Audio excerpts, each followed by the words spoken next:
हे देखो, हे आता बघा तुमच्या समोर हा पेपर आहे ना, याला एका बाजूला घडी करा, केली. दुसऱ्या बाजूला घडी करा, केली. मग हा किती असं तर जोडा एकमेकाला आणि मग याची चोच बाहेर काढायची अशी. हा कावळा पोपट काही समजा. कोण दिखताय?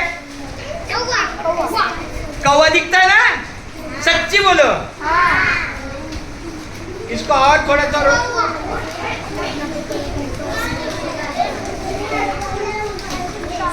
ये देखो कौवा. ऐसा कौवा करो और अपने एरिया में डाल दो. सर ये डाल दे. डालो. ये नहीं. हाँ